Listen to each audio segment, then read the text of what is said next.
Are you constantly drained by people who manipulate and control your emotions? It's time to break free from the toxic people who are holding you back and reclaim your power.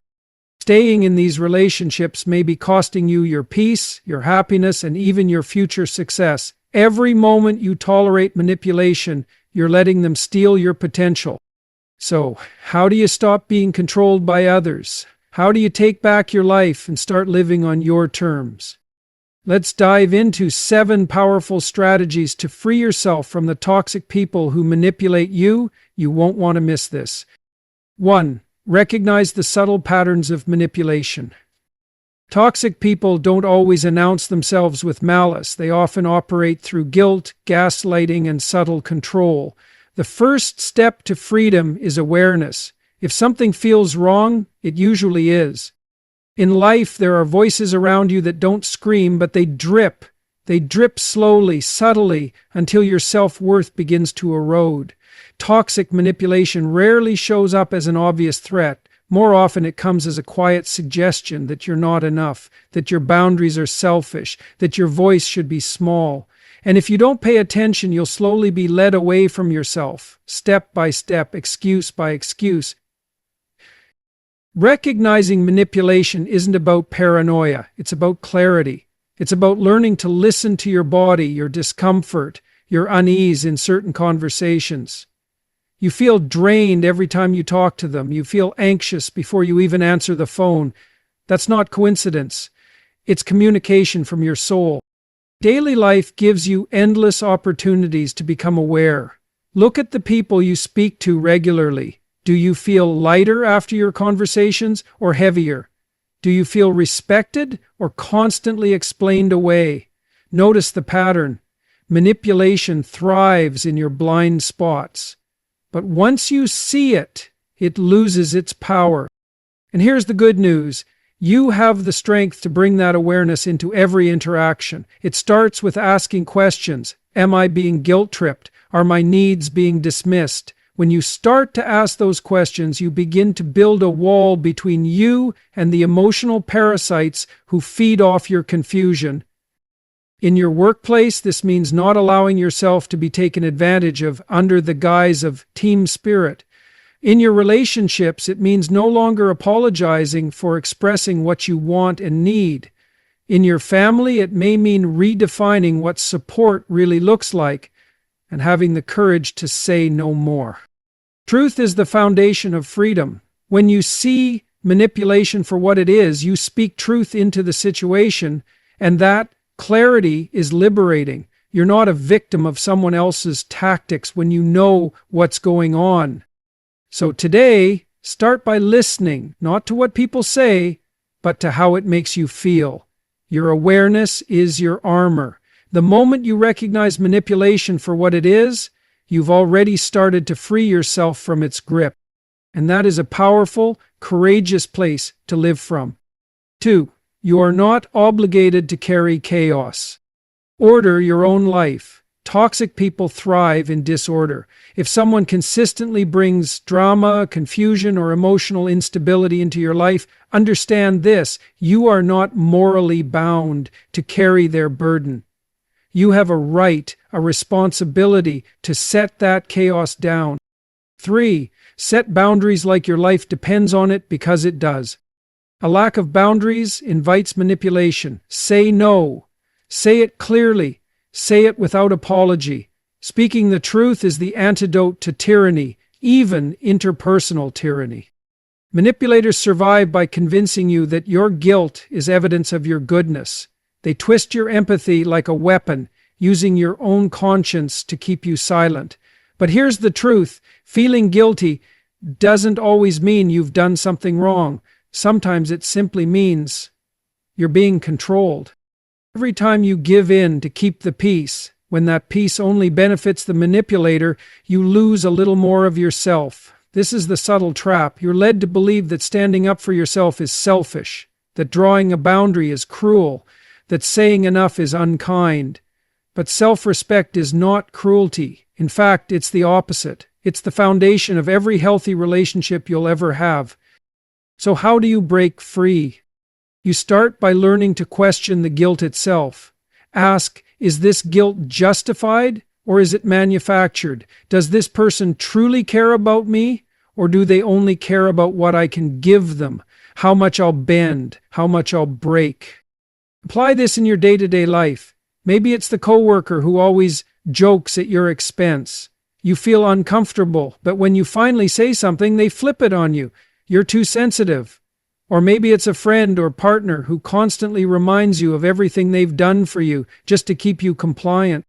Understand this: real love doesn't use guilt as leverage. Real respect doesn't require you to shrink. When someone uses guilt to manipulate you, they're not trying to connect, they're trying to control. And once you recognize that pattern, you gain power, not over them, but over yourself, over your response, over your energy. You begin to realize that you're not obligated to keep explaining yourself to someone who is committed to misunderstanding you. Clarity is a form of courage, and when you get clear on the ways guilt has been used against you, you start to take back control, not in a vengeful way, but in a wise one. You stop reacting and start choosing. Choose peace, not pleasing. Choose boundaries, not guilt, and watch your life rise to match the standard you've finally set. 4. Know that walking away is a form of strength, not weakness. Some manipulators use your fear of loneliness against you, but solitude used wisely is empowering. You don't become strong by keeping poison close. You become strong by removing what weakens you, even if it's a person. Look, people will test your boundaries.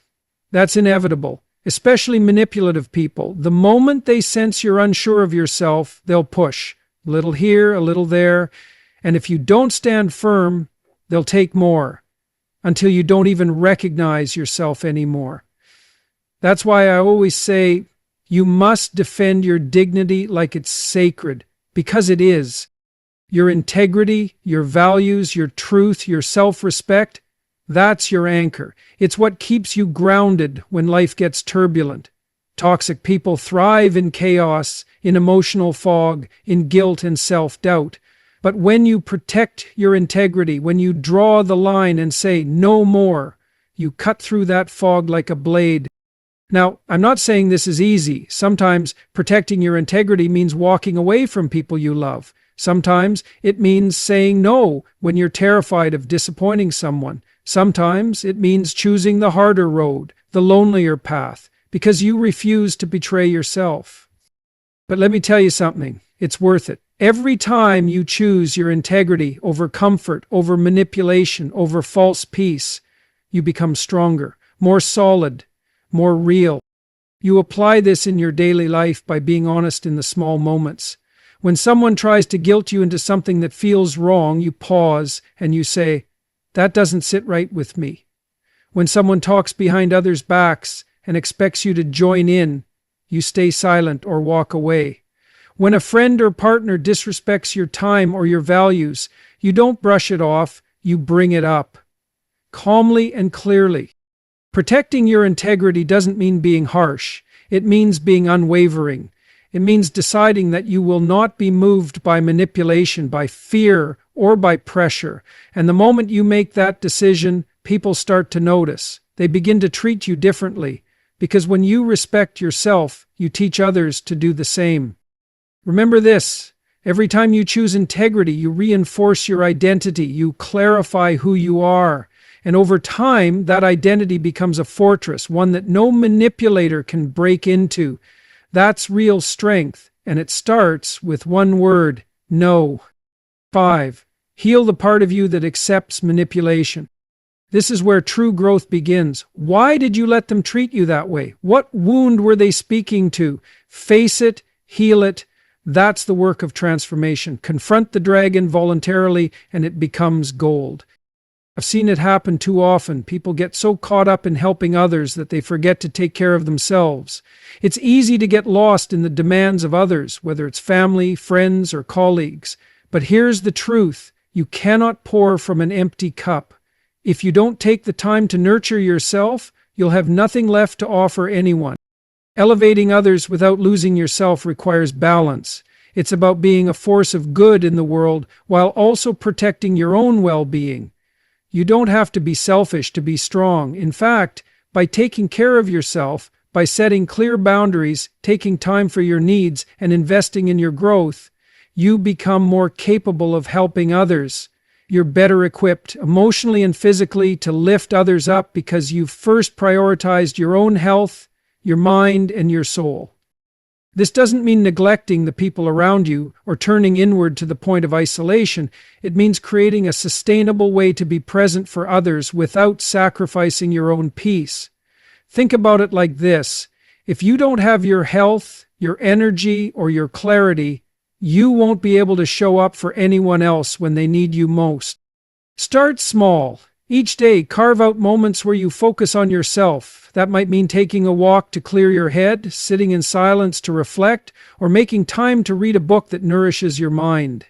It could be saying no when you're asked to do something that doesn't align with your values or needs. Set healthy boundaries, protect your time, your space, and your energy. When you do this, you teach others that it's okay to prioritize yourself, too. And here's the thing: by maintaining your own strength and balance, you can give more to those who need you.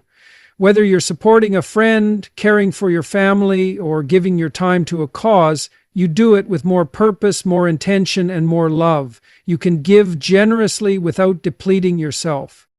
The beauty of this is that when you elevate others without losing yourself, you create a cycle of positive energy.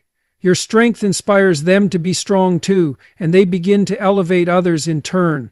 You're not just helping them in the moment, you're setting an example that creates lasting change. By lifting others, you make the world around you a better place while staying true to who you are and what you need to thrive. 6. Build a life that rejects emotional parasites by nature. When you have structure, goals, and purpose, you naturally repel people who want to keep you stuck. Start with small disciplines: clean your room, set your schedule, define your values. A person with a direction is far harder to manipulate. I know that life can be tough. It's easy to get bogged down by all the struggles we face, and sometimes the weight of it all can feel overwhelming. But here's what I've learned: pain doesn't have to turn you into bitterness. It can transform you into someone stronger, wiser, and more compassionate. How you handle the pain and suffering in your life determines who you become. When life gets hard, it's easy to let frustration and bitterness take over. We feel angry, hurt, and betrayed, and these emotions can cloud our judgment. But if we let ourselves get consumed by negativity, we lose the opportunity to grow. Pain, when approached with the right mindset, can be one of the greatest teachers we'll ever have. It's through hardship that we develop resilience, empathy, and perspective. I've found that the key to enduring pain without becoming bitter is to embrace it as part of the process. Instead of resisting or avoiding the discomfort, I choose to face it head on. I recognize that hardship is a natural part of life. It's inevitable, but it's also temporary. By accepting that pain is a part of the human experience, I can work through it with a clear mind and a focused heart. In times of struggle, I remind myself that this moment doesn't define me. It's just a phase, a chapter in my story. And while I may not be able to control everything that happens to me, I do have control over how I respond to it. I have control over my mindset, my actions, and the way I treat others, even in tough situations. When I feel the weight of pain, I lean into the values that ground me. I turn to my faith, my purpose, or the things I'm passionate about to remind myself of who I am. I don't allow myself to become a victim of circumstances. Instead, I use every experience, good or bad, as a stepping stone to becoming a better, stronger version of myself. The real power comes when we can go through life's toughest moments and still hold on to our integrity. Pain is inevitable, but bitterness is optional. Every time I rise above the negative emotions and take action with compassion, I get closer to the person I'm meant to become. Remember, pain won't last forever, but how we choose to handle it shapes our legacy. Choose to be someone who uses pain to grow, not to shrink. Choose to stay open, kind, and strong even when it feels like the world is testing you. By doing this, you'll find strength in places you never imagined and learn how to rise no matter the storm. 7. Forgive without reopening the door. Forgiveness is not permission to return, it's closure without contact. I've come to realize that humility isn't about diminishing myself or shrinking back in fear. It's about walking with confidence, knowing that I don't need to prove anything to anyone. Humility isn't a weakness, it's a strength. It's about recognizing my value and knowing my worth without feeling the need to flaunt it.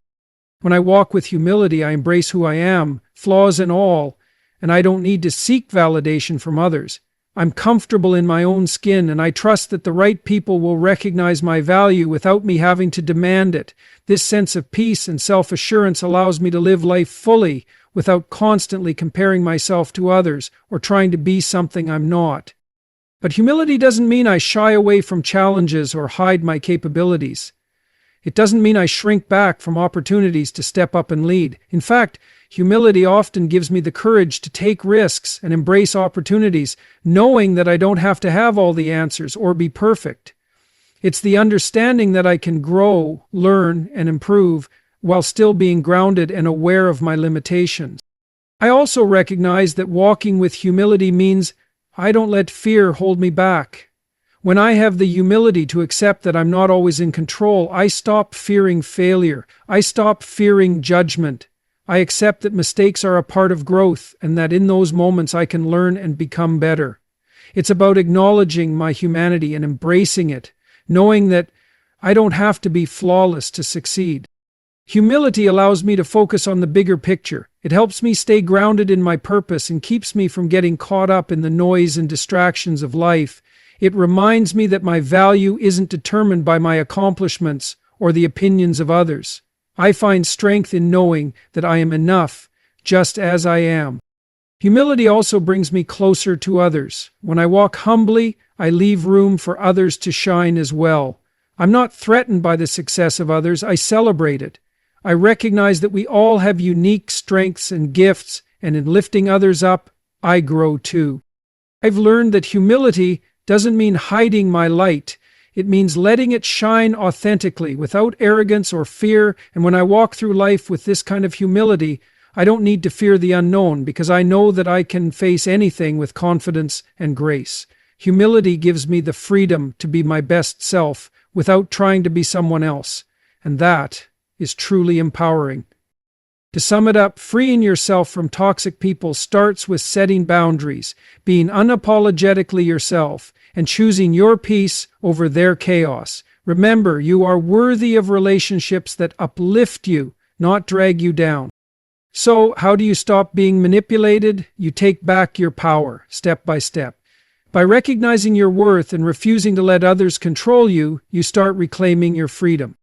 I'd love to hear your thoughts. What's been your biggest challenge when it comes to toxic relationships?